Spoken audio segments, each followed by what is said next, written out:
2h18, vou aqui para as perguntas.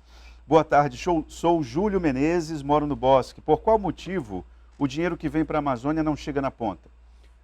No seu José do Caladinho, usufruir desses benefícios. O que falta mais para esses? No caso da ONG, falta transparência e vergonha na cara também. Bom, boa tarde. Pergunta para o senador se ele reconhece que houve redução no desmatamento, bem como nas queimadas esse ano, em relação aos anos anteriores, e se isso implica em uma agenda do governo ou foi um mero acaso. O André Silva está perguntando para você. Eu acho que, na verdade, a discussão está fora de foco. Nós temos 86% do bioma amazônico preservado. Portanto, o problema de reflorestamento não é na Amazônia. Agora, a queimada tem uma origem muito mais grave, que é o pequeno produtor rural que não tem escala. Ele não tem estrutura para recuperar seu solo, o grande tem. Então ele ainda utiliza o fogo para isso e tal. Agora, quando o mundo diz se preocupado com isso, mas qual é a ajuda que ele dá? R$1 milhão por Gladys? Quer dizer, a preocupação do mundo em ajudar a conter o fogo na Amazônia dá R$1 milhão por Gladys. Isso é uma vergonha. Isso que eu digo que é hipocrisia. Então é da boca para fora a preocupação. Boa tarde, Taã. Fugindo um pouco do assunto, pergunte para o senador por que toda pessoa que entra na carreira política tem ascensão econômica em pouco tempo. Qual o segredo? E parabéns ao senador, que está cada dia mais jovial, o professor Farias, está falando com você. Obrigado, professor. Olha, no meu caso, quando eu entrei na política, a turma da esquerda, com quem sempre debati, dizia o seguinte: esse cara é fazendeirão, ricaço, o que ele quer fazer na política e tal. Então, assim, eu não fiquei, se é que eu sou rico, eu não fiquei na política, né? Assim, o meu patrimônio foi construído ao longo da vida inteira com meu pai, com quem eu trabalhei, amei, seu Mamed Bittar, em Sena Madureira. E a política, vamos dizer assim, ela não me deu prejuízo. Eu acho que é natural, se você se dedica, eu não tenho tempo para fazer nada de comércio, né, e tal. Então é natural que você, enquanto tenha mandato, sobreviva mensalmente do mandato. Queria ver uma reforma utópica na política de que para serem senadores, prefeitos, governadores, não tivessem esse show de dinheiro. Nosso país está fadado à derrota com a nossa política, a pessoa não se identificou. Eu vou aproveitar aqui, eu tenho que conversar aqui sobre coisas mais regionais. Esse final de semana vai ter uma agenda tua em relação à Estrada de Porto Vai, muito obrigado. Aproveitar para convidar as pessoas, eu acho que não tem nada mais frustrante para um parlamentar federal que é ver uma emenda sua sendo desperdiçada. Se eu entendo que a coisa mais frustrante é ver uma emenda minha que o prefeito, o governo não conseguiu executar, isso é o pior que pode acontecer. Então a maior alegria é vê-la sendo executada. Então, sábado, no Bujari, entre Bujari e Porto Acre, vai ser o evento para comemoração. Eu tenho uma emenda de 126 milhões, das quais, desse valor, 50 milhões é para fazer o asfalto do Bujari até Porto Acre, foi um pedido do governador lá, na época eu era relator do orçamento, e os primeiros 25 milhões está na conta. Então essa obra ligando Bujari a Porto Acre por asfalto. Os outros 80 milhões está em fase de licitação, é para o governo do estado recuperar as estaduais, Rio Branco, Plástico, Acrelândia e Porto Acre. Então sábado, às 9 da manhã, o governo, daqui a pouco vou no Deracre e tal, o governo está vendo aí onde é que é o local, mas é entre Bujari e Porto Acre, vai ser o evento às 9 horas da manhã, com lideranças dos dois locais, moradores da região, para a gente, enfim, apresentar o resultado desse trabalho. Isso me comove. É isso que eu quero. Eu trabalhei muito em Brasília, a relatoria do orçamento, você sabe disso, deu um quiprocó no Brasil inteiro, a eleição de presidente da República, no segundo turno, um dos grandes debates era o tal do orçamento secreto. Eu que fui o relator, eu passei 2 anos e meio imaginando que eu ia trazer muito dinheiro para o Acre, de repente sumia o dinheiro, de repente voltava o dinheiro. Então, assim, a minha satisfação é ver que o resultado do meu trabalho chegou na ponta. Bom, o seu Francisco, do Manuel Julião, está fazendo a pergunta que eu preciso fazer, né? Pergunta para o senador se ele pretende apoiar o atual prefeito de Rio Branco ou o candidato do atual governo. Você vai apoiar quem? Como é que está isso aí? Não sei ainda. Eu gosto dos dois. O Bocalhau é um cara que nós tivemos do mesmo lado a vida inteira, né, disputando contra o governo. Eu acho que aqui no Acre eu costumo brincar o seguinte: rapaz, na política eu conheço 2 doidos, o Bocalhau e eu.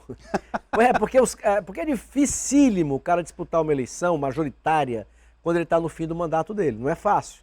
Porque ele arrisca, eu ganho e levo tudo, ou eu perco e perco tudo. Vai para Londres. Eu conheço dois que fizeram isso várias vezes, eu e o Bocalhon. Então nós estivemos do mesmo lado, disputando contra o PT. Então nós temos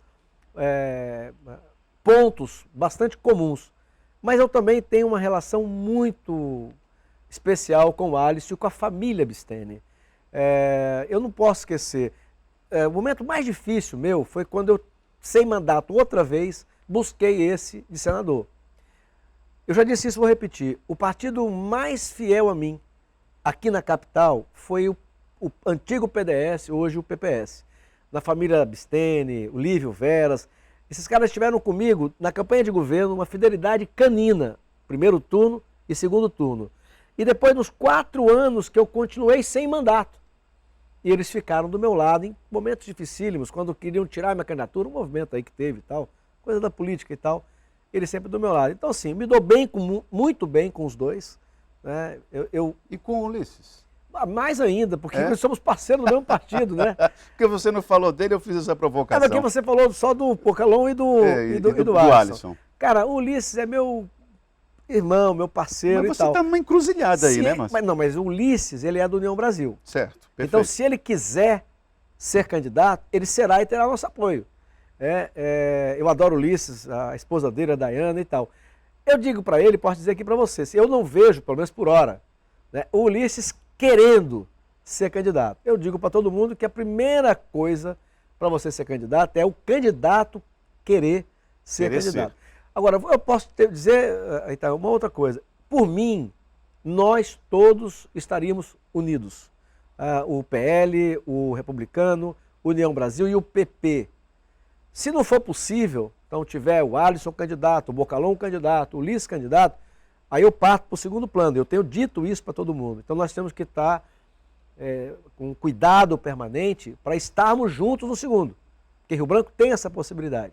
Então é isso que eu quero. Eu gostaria que todos esses partidos estivéssemos juntos já no primeiro turno. Mas, se não for possível, que a gente mantenha as relações boas, tenha limite na crítica entre os nossos, porque no segundo turno estaremos juntos. Porque ontem foi falado aqui, chegou-se uma avaliação aqui pelo parte do entrevistado, de que o MDB representa a candidatura de esquerda. Olha só que loucura. Então a ideia do entrevistado foi assim, olha, a ideia, o esforço é para não permitir que representantes da esquerda voltem. Eu queria aproveitar para falar uma coisa em justiça ao MDB. Eu gosto muito do MDB. O MDB já me acolheu todas as vezes. Só teve uma vez que eu fui candidato majoritário que o MDB não estava comigo. Foi quando eu fui candidato ao Senado, porque o Nabor era candidato. Né? Mas o MDB sempre me acolheu. Eu tenho amigos de 30, 40 anos lá dentro. Eu adoro aquela turma e tal. E aí eu quero dizer isso, você me dá essa oportunidade. É a primeira vez que eu vou dizer. Ninguém pode criticar o MDB por acolher o Marcos Alexandre e, inclusive, por dar um passo mais à esquerda. Por quê? Vamos lembrar que o MDB esteve no governo do PT, nacionalmente. Teve o vice-presidente da República. Então, o MDB chegou a ter o vice-presidente Michel Temer, que era o presidente do MDB, no governo do PT. Mas o MDB do Acre é que teimosamente nunca apoiou o PT. Mesmo com a direção nacional fazendo parte do governo, como fez, você lembrou? Michel Temer não foi um adesista, ele fez a campanha. Eles ganharam juntos a eleição e tal. Então o MDB do Acre é que sempre preferiu, na contramão do MDB nacional, estar do nosso lado fazendo a oposição ao PT do Acre. Então eu entendo o MDB, eu acho que o MDB se sentiu menor do que o seu tamanho já logo no começo do governo do Gladson, lá em 2019. Eu acho que o MDB tem a sua razão. Acho que aconteceram alguns episódios que também feriram muito lideranças importantes como Flaviano Melo, Wagner Salles. Então eu queria aproveitar, eu te agradeço essa chance para dizer isso. Não dá para criticar o MDB, ninguém tem moral para criticar o MDB por estar acolhendo um candidato que é mais à esquerda. Agora, que este palanque representa mais a esquerda, eu concordo. Tanto que eu tenho convicção de que o Marcos estará em 2026 apoiando o Lula ou o candidato do Lula a presidente do Então- Brasil. então, Não será o Marcos, mesmo palanque meu. Márcio, só para finalizar, a tua ideia, então, portanto, para a próxima eleição aqui na capital, o refino Sim. e a dificuldade será esse consenso em torno de um nome Concordo, é isso. para disputar com Marcos Alexandre, é isso? Né? Se depender de mim, o que eu diria ao PP, PL, Republicano e União Brasil, que é liderado pelo meu parceiro Alan Rick. Mas se pedirem minha opinião, o que eu vou dizer? Olha, eu acho que nós quatro, mais o PSDB, PTB, PDT, que está já no governo e tal, nós temos que estar juntos. Caso não seja possível no primeiro turno, nós temos que nos comportar bem, para não criar arestas e Fazer tal. um pacto ali de boa convivência. Para que no segundo turno nós... Por exemplo, se eu tiver com o Ulisses, e for o Ulisses para o segundo turno, eu não vou querer o apoio do Bocalhau? Eu não vou querer o apoio do Alisson, do governo? Claro que vou. Se for o Alisson para o segundo turno, ele não vai querer o apoio do Ulisses? Não vai querer o apoio do Bocalhau? Vai. Quer dizer, então, se depender de mim, e esse é o refino. Estamos juntos. Não deu para já ter uma única candidatura no primeiro turno, mas tudo bem, estaremos juntos no segundo turno, porque não depende de mim. Se dependesse de mim, a gente teria só uma candidatura. Mas, enfim... Acho que está difícil. Tudo bem. Obrigado, Márcio, pela tua vinda aqui mais uma vez. Eu que agradeço. Sempre importante a tua vinda. E assim Obrigado. nós terminamos a edição do Gazeta Entrevista de hoje. Lembrando que o terceiro bloco do programa é sempre um oferecimento da Verágua, água mineral dos afiliados. Nós voltamos amanhã.